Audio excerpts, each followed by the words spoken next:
Hi, welcome to another episode of Becoming a WIM, a woman in mobility. Today we have with us women with addictive energies that has been through many hats in the industry as an entrepreneur and as an industry player, as a board member, as also kind of an NGO. And we are going to go through her journey today and have a bit of wisdom from a woman that's seen so many types of angles in the industry of mobility and energy.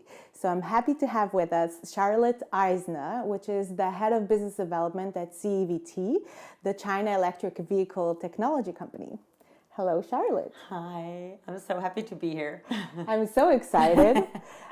We met briefly a couple of days ago, and I was like, okay, I want her to be my friend. Same right back to you. Yeah. And I also noticed that this dinner, even though we were a lot of mobility people, only one man present. Yeah. And the rest of us were all women. I'm Yeah. happy to see, and it's not very normal. Right. It was a woman power dinner.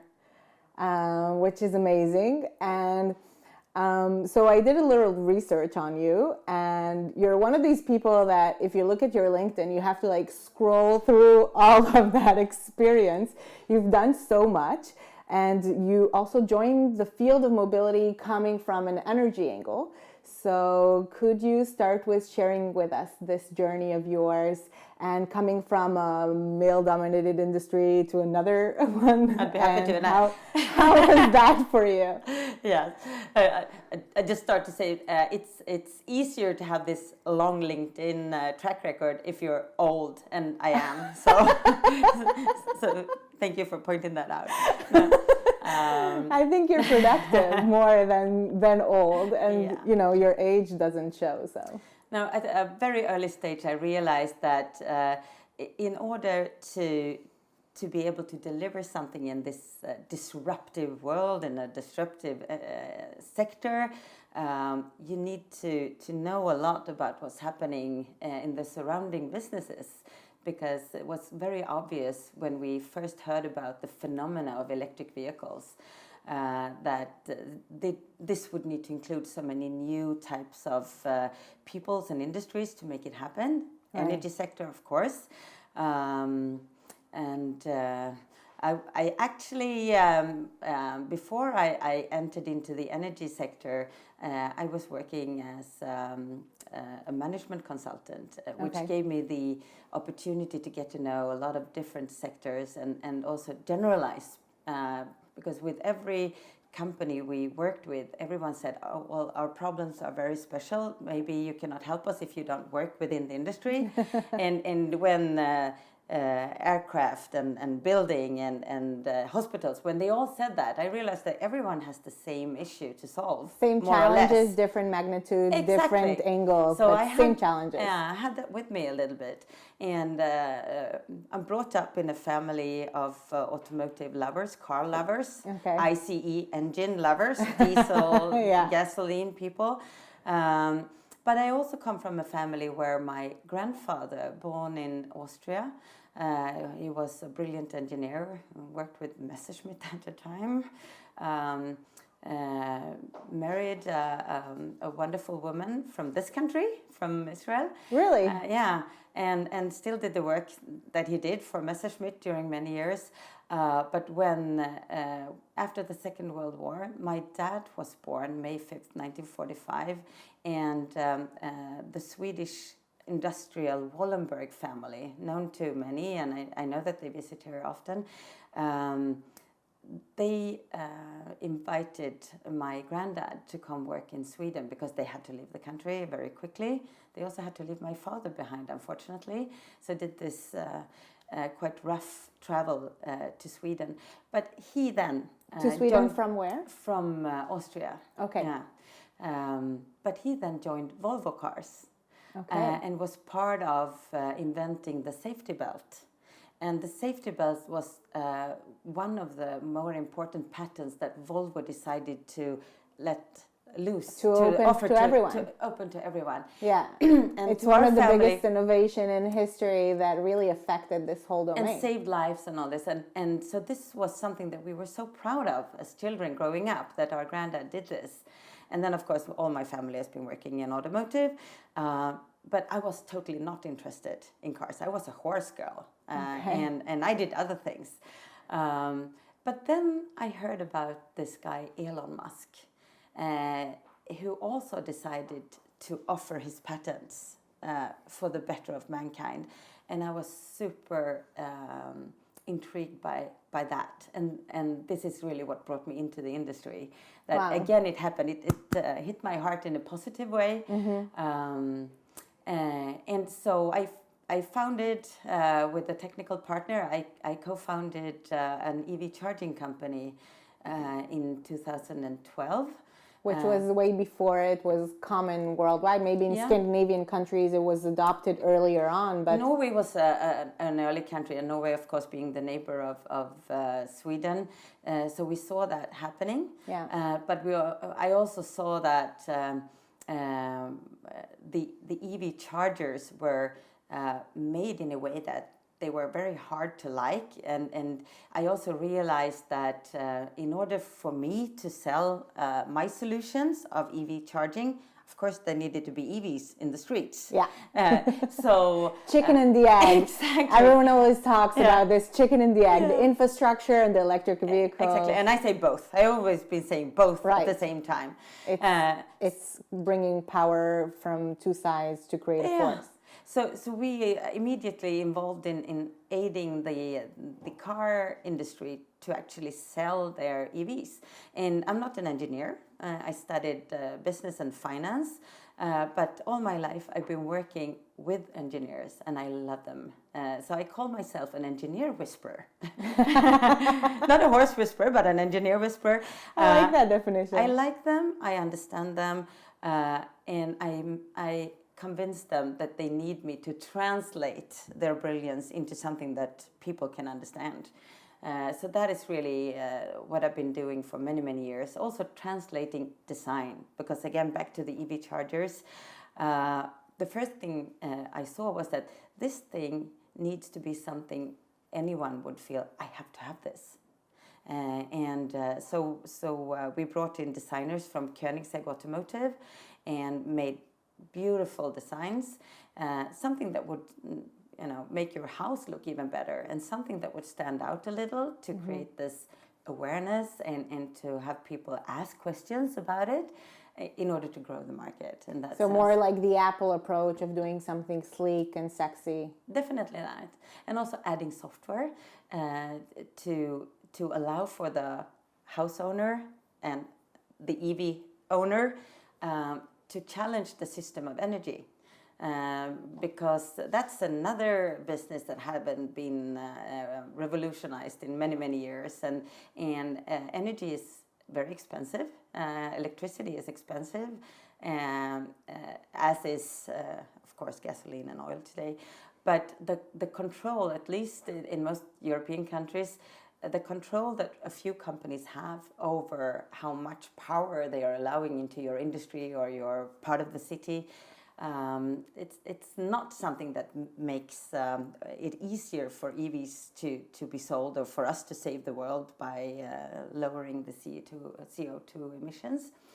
So what we did then was, with software, we offered a possibility for property owners to install PV panels, solar panels, and to invest in battery storage, and with the EV charger and a converter, they could be more or less self-sufficient. So bringing a whole solution instead of just a one part, and kind of supporting customers to adopt faster.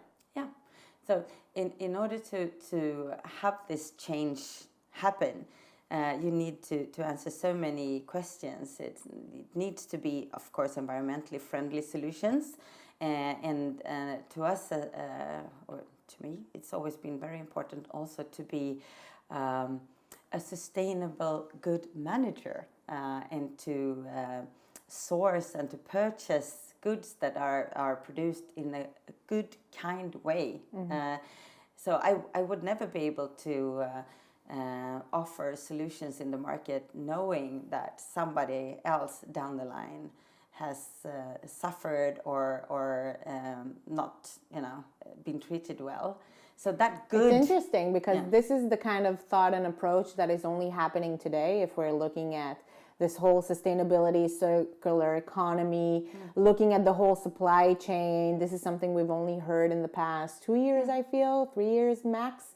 And you're talking about 10 years ago already, these are things that were very much on your table. Oh, yeah. Yeah. And we also realized that we could ask for a higher price and create a better buzz surrounding our solutions if we allowed for the customer, often a male car-owning customer or buyer of our services, to be able to discuss over the dinner table that he bought this solution, paid extra, but some of that extra money went back to investing in solar power solution or cleaning the water in countries where they really need that.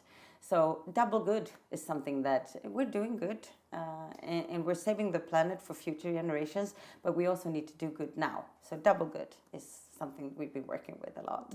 Hashtag double good. Yes. Okay, exactly. Got it. And afterwards you switch more to the EV side, right? Yeah, EVs and AVs. Actually, because it all comes together. This starting with the chargers and the battery storage and the solution for energy also made it very clear that it doesn't matter how clean the vehicle is, there are still too many of them in the streets of the cities at least. So the challenge we took on was to create the best possible ecosystem to optimize mobility within cities. I still realize that if you live in the countryside, you would need your own car, blah, blah, blah, all this. But in the city, to have a system where the properties communicate with the vehicles and where people and goods and energy could move around and be where they want to be at the right time. And you say, yeah, but isn't that all? That's what we do when we go with scooters and cars. We go where we want to go. But actually looking at how much extra time we spend in our own cars trying to find a parking place and how many extra kilometers that is, and you often end up parking far away from where you want to go, and then you might need to take a taxi or one of these micro-mobility solutions to get where you want to go. To us, building a system with autonomous vehicles that we would love to see implemented very soon in Europe and in the US. I agree. And also to have the property signal that, okay, at this hospital at this time, we have a lack of power. So admitting for kind of an energy mobility stock market thingy to happen in the city where the hospitals say, I'm prepared to pay this much if I could have 20 vehicles. A fleet of storage. Exactly, coming in and act like milk cows more or less for energy. Yeah. Is this all part of electricity? It's everything one part. Yeah, electricity is a test bed. Where we allow for startups and established larger companies to meet in a part of Stockholm where the focus is to offer solutions for clean tech, for sharing of spaces, and for, of course, the mega trends of digitalization and electrification to happen. So it's both like a meeting ground for companies and a showcase in a real city with real people living there and using the services and testing and trying, and also very much a window to the world to show. So pre-corona, we had a lot of visitors from all over the world, and now we hope to open the doors again. So I'm there as a member of the board. I was chairman of the board for a while. One more woman than myself. Apart from that, a lot of men, of course, working there, but good ones. all of them. Yeah.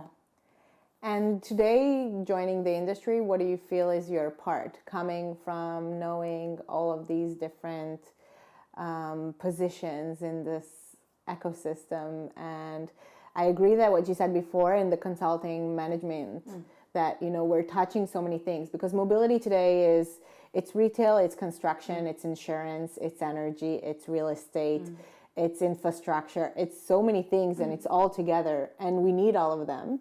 Coming into the industry now, and you have a whole new role, what do you feel is your role in all of this? I see myself very much as both a person that needs to be a bit of a guide and a teacher, because for those of us who've been in the industry for many years, most things seems very obvious and easy to understand, but we have not even been close to reaching a mass market yet, and it's in a sense easier to convince the early adopters that we've been meeting, all of us working in the industry up till now, and a whole different ball game to actually make the mass market happen. And this is what we need to have doing. So inspire, lead with a firm hand, and show that we believe in this. But also show that electricity is not everything. We need to have many different solutions, like biofuels and hydrogen solutions. So it's very important for us being evangelists on EVs, not to enter into a discussion about who's better with the fossil-free fuels, drop-in fuels, and hydrogen solutions, but to say we are all needed. There is so much that needs to be changed, so we all need to work together. So that's another thing that I'm doing. I'm meddling a bit between the industries in order to have everyone feel that right now what we're doing is we're working on a tiny little cracker, and it can so easily be broken into small pieces. So instead of fighting over the pieces, work together and make this grow, and there will be pie enough for everyone to eat, kind of thing. I met a group of people working for one of the large OEMs, and they said that they're on the fence because the company can't decide if it's going to be electric or hydrogen. And I was like, there's so much innovation going. How can you just, you know, put everything you have on one?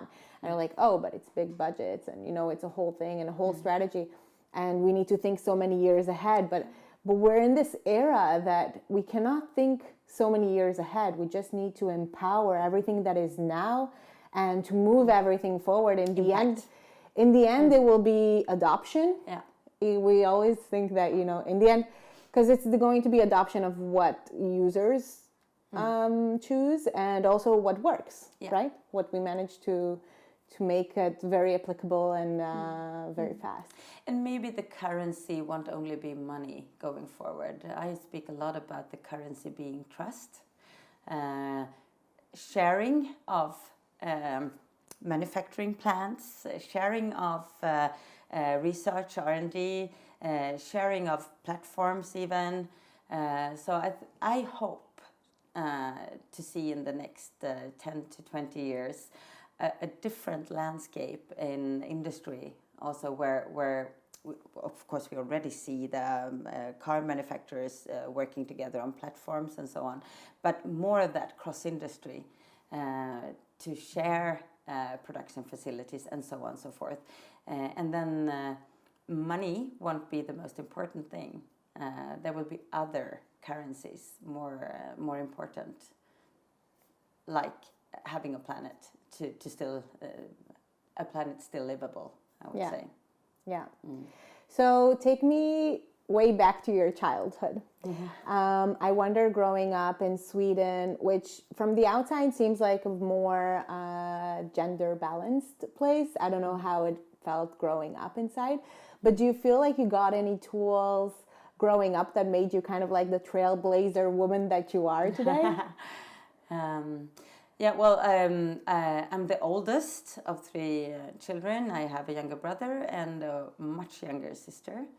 I would say my mother was a very traditional woman born in the mid-40s, so worked a bit, but stayed at home with us. So in that sense, my upbringing was very traditional for somebody being born in the early 70s.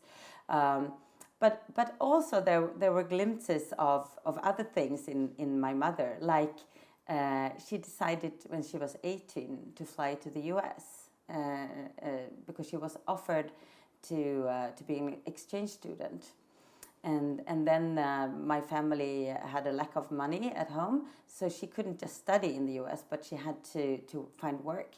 So she went to work as a secretary at Goodyear International. So she ended up in Detroit in the car. Yeah. Oh, wow. So following again, the legacy. Accidentally, she ended up in the same business where everyone else was. And her traveling at that time in the early 60s, so young, and entered a position in that kind of company and actually made a lot of good, has inspired me a lot. But what has inspired me also, I think, it's that my family allowed for me to be a horse girl. So I've been riding, taking care of horses since I was only like 5-6 years old. 3-day eventing, competing, and everyone who can, please introduce your girls to horses, because what do you feel it gave you? So many things that I use still today. The horse, of course, is big, and I used my horses to jump fences, and so brave. in order to go to competitions, you need to have your horse in a trailer, and of course, if the horse doesn't want to go into the trailer, you can never force it by hand. You can never force, and so many lessons learned from that time that I use today in my work life to prepare, to involve. So with the horse, if you want to go to a competition, and we had a lot of national gold medals down the line, both me and my daughter. So we were very successful in the end, but so much effort was put into building a true companionship and again trust with your horse, and to practice. You should never think that anything that you do will be perfect the first time. Practice. Don't underestimate that. And involve. And then you could jump any fence you like. But I think probably those listening to this can see before them how difficult it is to force an animal who doesn't want to do anything. And it's the same thing with bringing in new solutions in an industry like EVs or a new way of working with energy. You cannot force that animal to go into the trailer. You need to educate and make feel safe the people who's going to do it. So that is the skill that I brought with me. And on gender equality, I think, yes, Sweden is a really good country when it comes to that. I haven't really thought about it, and that's how good it is. Good. Yeah. It is a good sign. And later on in life, other than your horse that taught you a lot, do you feel like you had any mentors, any colleagues or teachers in university or afterwards working that you felt like shifted or shaped something in your career or your life? Oh yeah, there's been a few, both male and female. But I especially remember one of my lecturers, a teacher's professor, she was actually at the university, who just arrived one day and said, "Charlotte, I'm picking you together with 3 other students from different business schools in the Nordics. So we're setting a team together from Norway, Sweden, Denmark, Finland. And we're sending you to this World Championship, MBA student World Championship in Canada to solve cases." And I was like, wow. And what she did then, I tried to do to people I meet today, young people. I give them great opportunities and then back them up like hell. Because I was totally unprepared, and we were competing against schools like Harvard and MIT and all the fine schools from all over the world. But she saw something in us, And she said, I will explain on the flight over to Canada, just go. But then she was there again to back up, hand in our backs all the time to back us up. And what came out of that was the firework theory. So I actually, and this was back in 91, 92, I had the opportunity during this event to launch a strategy for business or market expansion that was actually picked up by Philip Kotler himself afterwards. So, Nice. So by pressure and support, great ideas will blossom, and that's what really happened to me then. And then, of course, in work life, I've had a few that stood by me, but I must be honest to say I also had a few that have not. So that's part of the game. Which teacher as well, those who do not? No, it's been other people in business life, because being, if I were to describe myself as a strong, charismatic leader in the industry, of course there are people who will be threatened or challenged by that, and not everyone is generous and kind. So I've had a lot of that as well. Do you feel like it's more because you're a woman? Because I feel like, charismatic and a leader, as a man, people are more prone to, praise. And as a woman, sometimes it's more... Yes, definitely so. Definitely so. It's so much easier to put aside or put down a woman than a man. There's this halo or king crown on most of the businessmen that you don't find in the same way among women. But also sometimes women are the most evil one towards other women. So I wouldn't say it's the industry as a whole. It's humans in the end, I feel. Exactly that. Exactly that. Today we're talking more about the woman's journey, but in the end we're all humans going through this life. We all have our challenges, and there are certain types of different humans out there. And the ones who are excited, inspired, optimistic, and look forward, and other ones that are more scared, anxious, and untrusty. Exactly. So if that would be an advice to any young woman entering into any industry, is to find your people and take care of your people and be a farmer. So when I look upon leadership, it's very much paving the way. You know what farmers do. Then they sow the seed and they water it and they build fences to protect the crop. And if everyone were to see upon themselves and their colleagues like farm life, then we would be much more careful about growing people and their ideas, and protect them and support them and sort of help them grow. The opposite to that, I also meet in the industry, and it's the high and very sort of the Christmas tree kind of approach to being a manager, where all light should be on your star up on the Christmas tree, and it's so many twigs that nothing can really grow, and the sun doesn't really reach the ground, so it's nothing there. So most probably these people, they will have a brilliant career for many years, but when they retire or when they are put aside, there will be nothing left. And in the industry we're in, with EV, mobility, energy, saving the world, presenting new technology, we need to be many. It cannot be one star. Or even 10 stars. There's it needs so much to be work many. to do. Yeah. So to believe in that, and being a mother of 4, I could never not support all my children equally. And I look upon it the same way in a company. I could never just focus on a few. I want to focus on everyone. And if I don't have the time, I will focus on people who can focus on people who can focus on people to support. The ripple effect. So important. And to deliver the positive energy and the belief that you can do it. Like my teacher did when we flew to Canada. And give that good jump start. Yeah, you can do it. Yeah, I like to do that, pushing women on stages. Yes. Yeah. Yeah. It's just like, you can do it, you'll handle it. And they're like, Exactly. no, maybe, maybe someone else. I don't know if that. No, you can do it. It will happen. And it's like ripping off Band-Aids of fear from different things because we didn't do them before. And in the end. And that is something I think that, speaking on women, that if there is a woman on stage speaking and we're sitting in the audience, that we could be the supporter. We could be the friendly eyes to look at and the smile, and we could do the nods.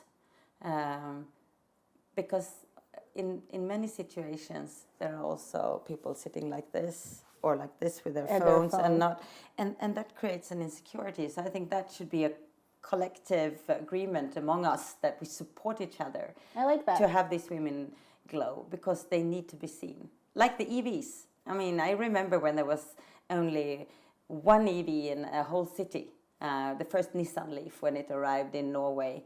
And of course nobody understood what it was, and it was weird. Same with one woman in a new industry. That's a little bit weird, they say.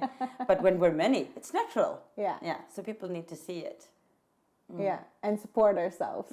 And we're needed. And I think support each other. Exactly. It's very important, I think, in this industry that we try and remove competition and just keep support and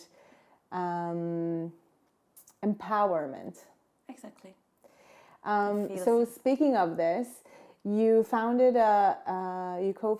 Charge Amps, and you call yourself an engineer whisperer, and I love that. Because I also founded an electric motorcycle company, and a lot of people, especially Europeans and Germans, they were like always, so are you an engineer? And no, I studied business, but I love working with my hands, and I love vehicles of all sorts, and I'm very passionate about it. So, for me, it wasn't such a big thing, but what would you advise women that, have an idea, they want to go for it, they don't know how, and also to do it something that is very much engineer, very much technology, they don't have the background, because we see that women are taking less engineering degrees. What would you advise them? To team up with what you don't have.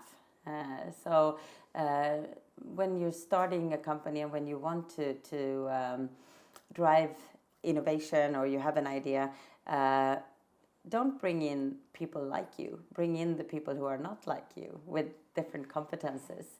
And also make sure that you have advisors or a board of directors with a spread of knowledge, not only from the industry, but rather from other industries, because that's how you will make sure you're innovative and disruptive in what you do.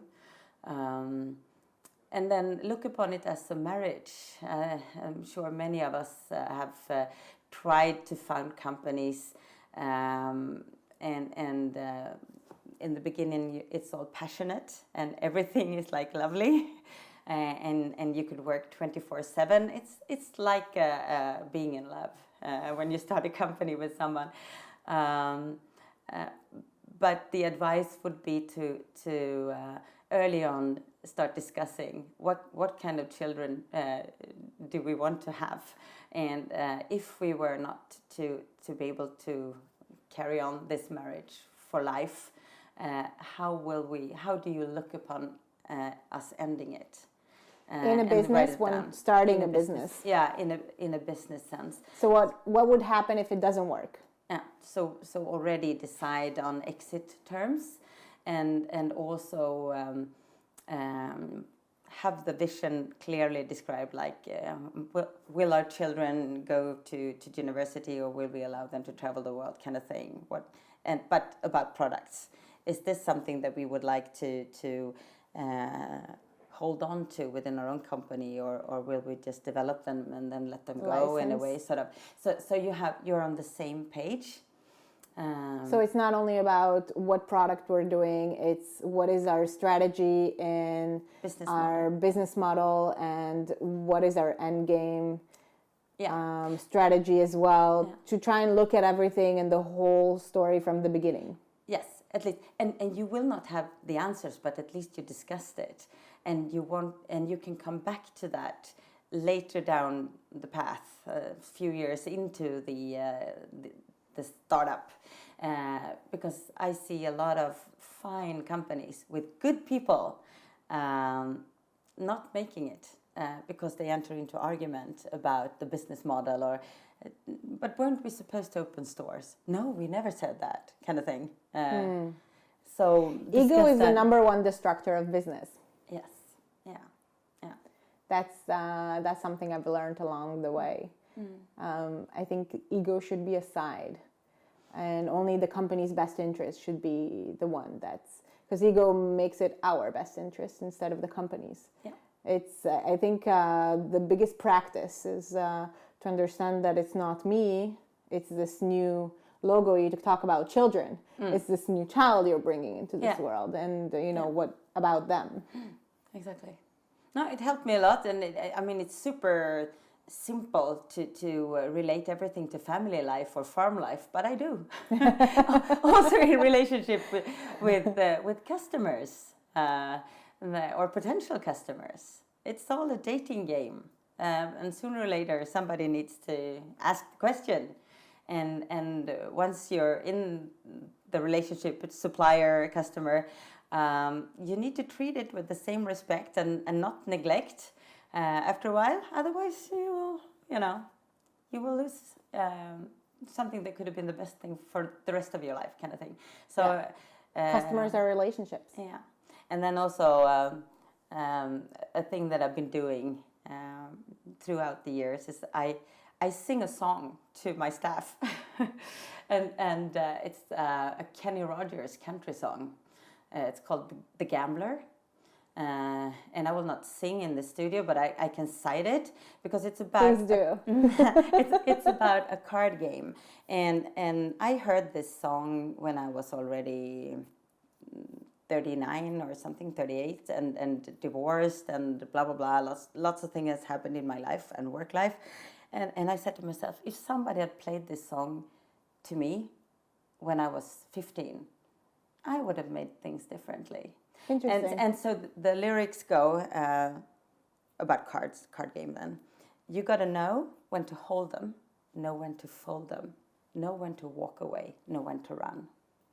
And never count your money while you're sitting at the table, because there will be time enough for counting when the deed is done. To me, that is like hallelujah kind of advice to anyone. Just to think about this. I leave it there with you. Okay, yeah, I'm still processing it, and I wonder a lot what it means for you to hold and to fold. Yeah. When being enthusiastic and inspiring and all this, sometimes you should not give away everything too fast. You could hold on and also have ideas mature a little bit, and not show all your cards in every way, always. And especially being an entrepreneur and you work at a high pace, sometimes you forget that because you're like super transparent all the time. Because you're excited about what you do also. Yeah. But with the folding part, to me that is very much about being inclusive and generous to with information. So I'm saying the opposite now, but to include your members of staff and also your customers, politicians, whatever. Invite them, discuss with them. Don't be afraid to show that you don't have all the answers. Maybe ask your customers to, and your colleagues and whatever else people you meet out there to help you get better. So that's about that. And then about walking away and running away, I think it's pretty obvious. And the last part about never count your money while you're sitting at the table. I think that is also something when you're starting up a new company or you're in a new kind of business that you work so hard and then now we're done. Woo! Let's celebrate, we're done. but maybe you were not, because you were ready. And the market maybe wasn't ready, or your customer wasn't ready. So don't be too fast. Make the deal, launch the product, and then wait for a while. Before you start counting. Yeah. So have that calmness. What is your weirdest moment of a woman in mobility? Oh. Weirdest moment that comes to mind. Oh, that is... let me see. Weirdest one. There's been so many crazy occasions. And Swedes being a very, what do you say, natural people. Not so much as the Germans maybe, but we have an event, large event, a little bit like the Eco Motion here. We have it on an island in Sweden every summer. And this has been the playground for innovation and clean tech, where politics meets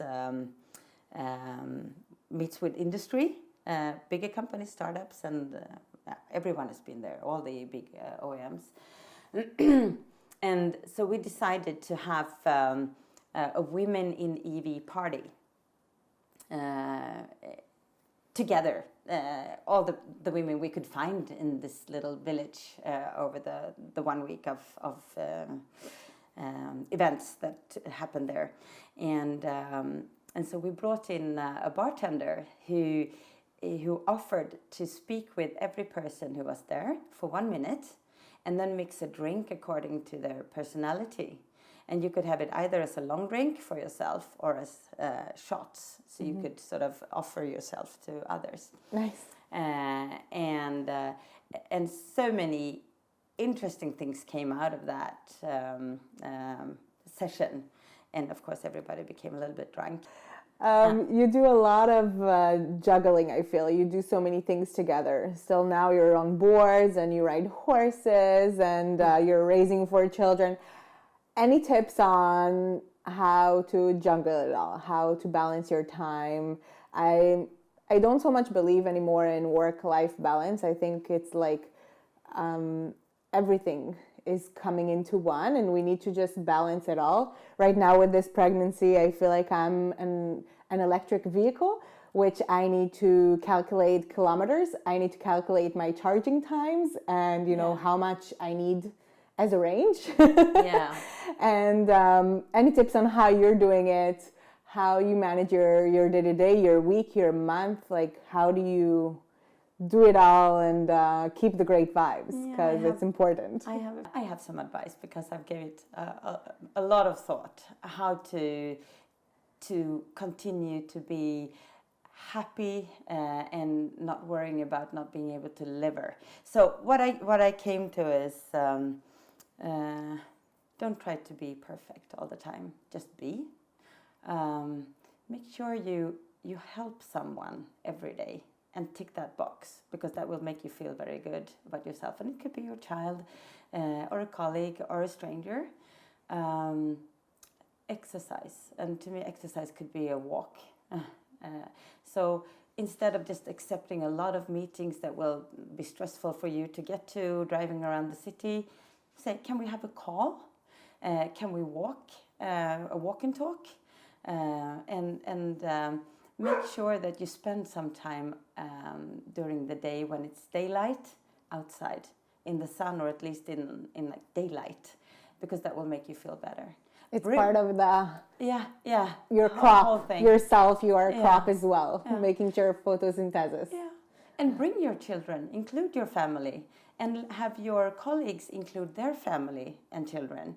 Everyone knows when it's suitable and not to bring small children or larger children. But I have always, I was a single mom with 4 children when I started and grew Charge Amps, and we were traveling all over the world.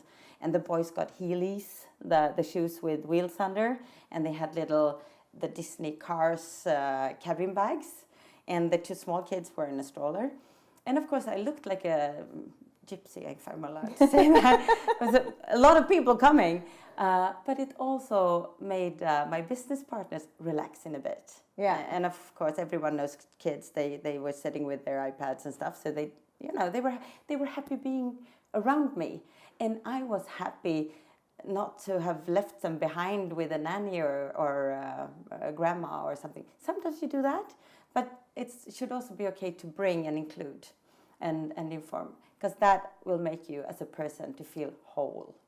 So exercise a little, help someone as often as you can, keep family and business life together. Don't try to separate, but include, and make sure to control your agenda instead of the other way around. So, manage it and be the one leading it. Yeah, and I know this is easy to say, super easy to say, much harder to deliver on. Yeah. But and also I think something that you and I have in common: laugh, be happy. It's so much better. And if you laugh, it's super hard to worry, because worrying and laughing doesn't really come together. So and there is I think it also relaxes the other side. Yeah.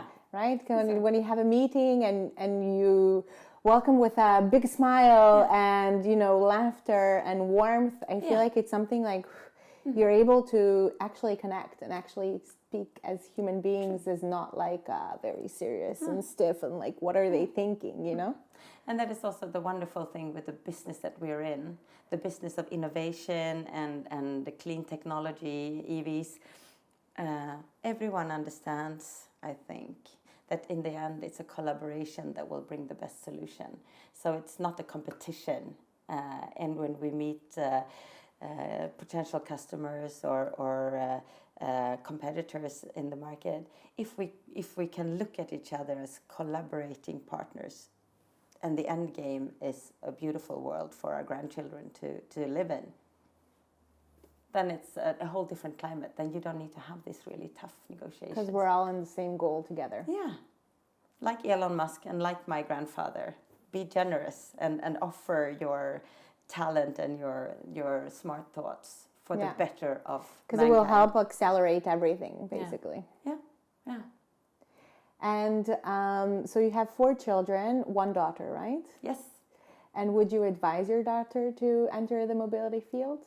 Yes. I think I would have a long way to go there, though, because she's a singer-songwriter. But maybe she could work in infotainment.